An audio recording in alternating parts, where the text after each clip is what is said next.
तो सही जोड़े बनाए। तो मनसब, पद, बैसाखी अकबर से संबंधित है, सूबेदार, गवर्नर, जहांगीर, न्याय की जंजीर, महाराणा प्रताप चित्तौड़ से संबंधित। रिक्त स्थानों को भरें। तो पानीपत का प्रथम लड़ाई बाबर और किस डैश के बीच, तो इब्राहिम लोदी के बीच डैश ईस्वी में, तो 1526 ईस्वी में। यदि जात एक मनसबदार के पद और वेतन का घोतक है तो सवार उसके घोड़ों की संख्या को क्या करता है, दर्शाता था। शेर शाह ने सड़कों की बड़ी संख्या में निर्माण करवाया। अकबर के दरबारी इतिहासकार अबुल फजल ने आईने अकबरी नाम का पुस्तक लिखी। बाबर मुगल साम्राज्य का वास्तविक संस्थापक था। मनसब ये हो गया। मनसबदार और जागीरदार में क्या संबंध था, तो सीधा संबंध था। मनसबदार उसके पद और सेवाओं के बदले मनसबदार को क्या किया जाता था, जागीर दी जाती थी, और वे उन जागीरों से प्राप्त आय से अपने सैनिकों को क्या करता था, वेतन देता था और प्रशासनिक कार्य करता था। तो मनसबदार और जागीरदार तो एक ही हो गए ना, मनसबदार वही हो गए और जागीरदार भी वही हो गए। मनसबदार जो था उसको उनके एक पद था जिसको उसकी सेवाओं के बदले जागीर मिलता था। जागीर जब मिल गया तो वो जागीरदार कहलाया, इसलिए जागीर क्या हुआ, सीधा संबंध। अब पानीपत के मैदान में होने वाली प्रथम लड़ाई भारतीय इतिहास क्या मत, तो पानीपत की प्रथम लड़ाई 1526 ईस्वी में बाबर और इब्राहिम लोदी के बीच हुई थी। यह युद्ध भारत में मुगल साम्राज्य का नींव इसमें पड़ी, क्योंकि इब्राहिम लोदी जो था, लोदी वंश का अंतिम शासक था, उसको क्या किया गया, यहाँ पे 1526 ईस्वी में बाबर के बीच युद्ध हुआ इब्राहिम लोदी का, और इसमें इब्राहिम लोदी हारा और बाबर जीता और मुगल वंश की स्थापना, मुगल साम्राज्य की स्थापना हुआ। और मुगल इस प्रकार से ये भारत के इतिहास में एक बहुत निर्णायक युद्ध था, और यह युद्ध भारतीय इतिहास का एक महत्वपूर्ण मोड़ था, है ना। यहाँ के बाद मुगल साम्राज्य भारत में है। अब मुगल प्रशासन की विशेषता बताओ, इसमें मनसबदारों की क्या भूमिका थी। तो मुगल प्रशासन केंद्रीकृत था, इसमें राजा सबसे सर्वोच्च होता था। मनसबदारी व्यवस्था में एक प्रमुख विशेषता यह थी कि मनसबदार प्रशासनिक, है ना, प्रशासनिक, सैनिक और वित्तीय कार्यों में सम्राट को कौन मदद करता था, तो मनसबदार करता था।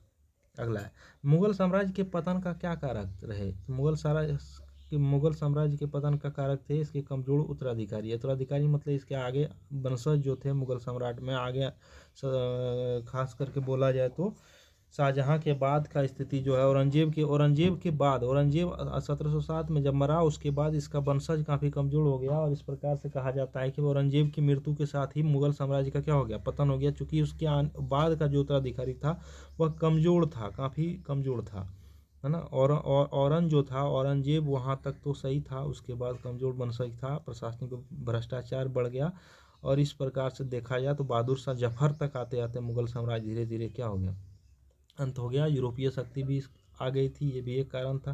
चलिए, क्षेत्रीय विद्रोह भी हो रहा था, छोटे छोटे राजा एक संगठन बना के इसका विरोध कर रहे थे। इस प्रकार से देखा जाए उस समय मराठा से भी युद्ध हुआ था, मराठा लोगों से भी औरंगजेब का युद्ध हुआ था। इस प्रकार से काफ़ी ज़्यादा भारत सैन्य खर्च भी बढ़ गया था, काफ़ी ज़्यादा युद्ध हो रहा था, बड़े पैमाने पर प्रशासनिक भ्रष्टाचार हो रहा था, क्षेत्रीय विद्रोह हो रहा था, है ना। इस प्रकार से यूरोपीय शक्ति का आगमन भी एक कारण बना, और इस प्रकार से मुगल साम्राज्य का अंत हो गया।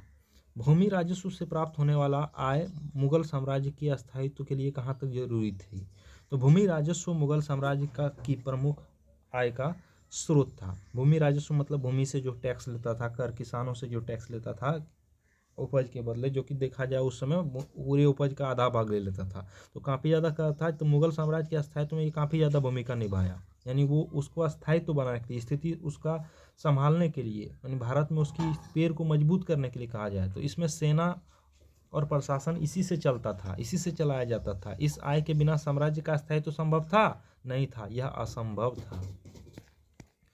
मुगल साम्राज्य अपने आप को तैमूर का वंशज क्यों कहते थे, तो इसका सीधा कारण है कि उसकी माँ जो थी वह तैमूर के वंश की थी, और तैमूर जो था वह थोड़ा फेमस था कहा जाए, है ना। तैमूर जो था वह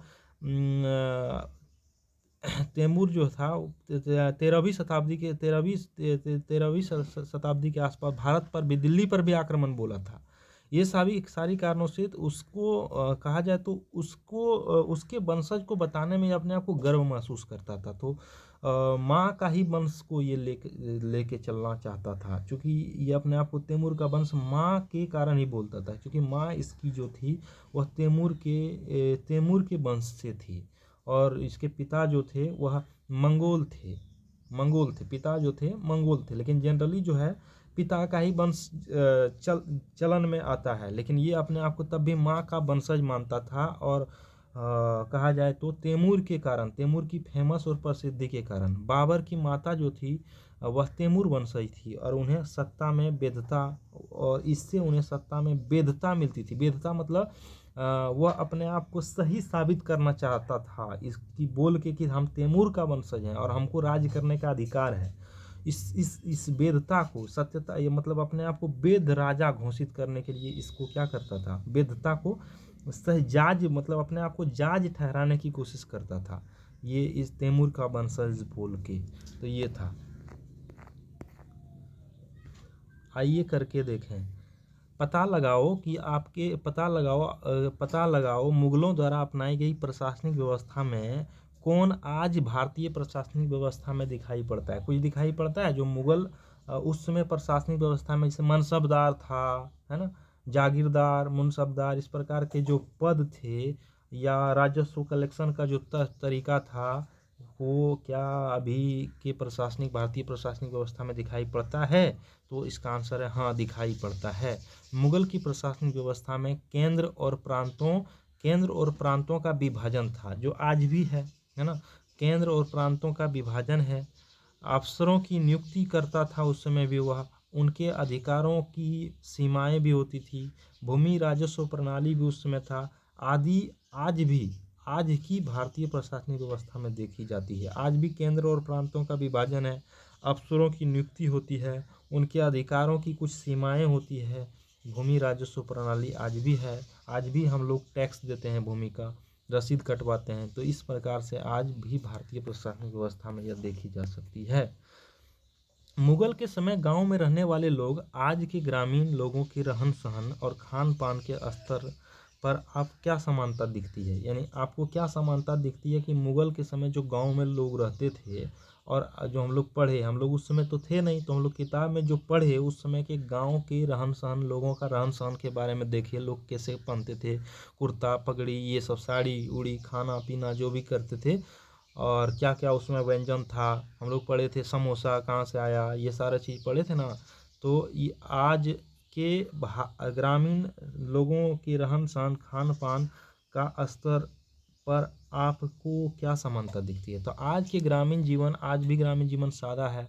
लोग कृषि पर निर्भर रहते हैं, उस समय भी कृषि पर निर्भर थे ज़्यादातर लोग, आज उसकी तुलना में आज भी कृषि पर निर्भर हैं, लेकिन कहा जाए थोड़ा सा निर्भरता पहले की तुलना में ये घटा है। आज अलग अलग क्षेत्रों में जॉब हो गया, उस समय क्या था, आज भी लेकिन ग्रामीण जीवन सादा है। आज भी गांव के लोग का खासकर बोला जाए, गांव की तुलना करें तो, गांव से तुलना करें तो ग्रामीण जीवन सादा है, आज भी सादा होता है। लोग कृषि पर आज भी गांव में निर्भर हैं। पारंपरिक पहनावे पहनते हैं, धोती कुर्ता पजामा, चोली साड़ी, ये सारा चीज़। भोजन प्रणाली भी प्रचलित है, पारंपरिक पहनावे, भोजन प्रणाली, ये सारा चीज़ आज भी क्या है, उसी प्रकार से गांव में है जिस प्रकार से पुराने समय में था। जो जैसी यह समानता मुगल काल के ग्रामीण जीवन से मिलती जुलती है। आइए करके देखें। ये सारा चीज़ हो गया। तो ये था, हम लोग इस चैप्टर को पूरा कर लिए। तो आपको ये वीडियो कैसा लगा? धन्यवाद।